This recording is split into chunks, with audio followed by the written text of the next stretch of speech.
All right, Angie, we'll see you in just a few minutes. Thank you so much. 5:51, given the current climate, some emotional intelligence can go a long way and it can impact someone's character. But how do we build this important tool? Joining us now, we have motivational speaker and author Eric Rittmeyer, writer of the book, Maximize Your Emotional Intelligence. Eric, thank you for joining us this Tuesday morning.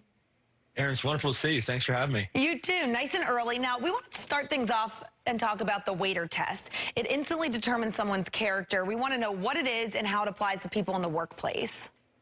Yeah, I learned this a long time ago, Erin. It's so funny. You can really tell a lot by somebody based on how they treat other people who can really provide no value back to them.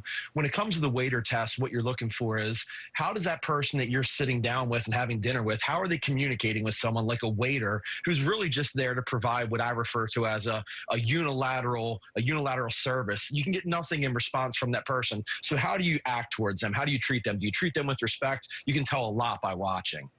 That's really important, and you want to keep note of that in the workplace, I imagine, especially for coworkers. You want to make sure everyone treats each other fairly, I would imagine, especially as a manager or boss, to see how your employees are treating each other and the people beneath them. Now, your latest book is called Maximize Your Emotional Intelligence. How important is emotional intelligence, especially right now when it seems like there's a lot of people that are lacking empathy for others?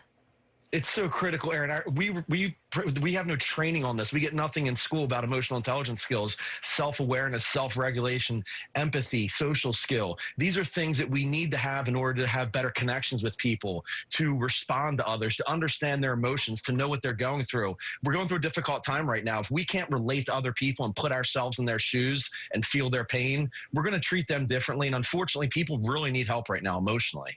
You're absolutely right. A lot of people are on edge with the coronavirus pandemic and the state of the nation right now. Now, when we see these people having these outbursts caught on video and you see people just standing around watching, what would you tell people watching if they run into a situation like what we saw at the nail salon yesterday in the video we aired, where a woman was having a very loud outburst about not wanting to wear a mask?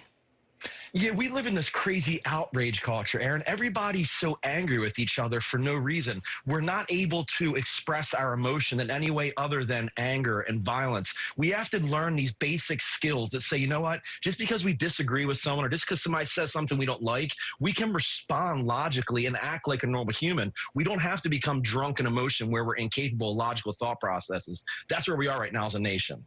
Eric, I want to continue talking to you, but unfortunately, because it's early, we are out of time. Where can people get more information from you and grab your book? Thank you, Erin. My website's best, mentaltoughnessspeaker.com and amazon.com for my book, The Emotional Marine. Thank you for having me. Thank you for chatting a little bit about emotional intelligence with us this morning. Appreciate your time.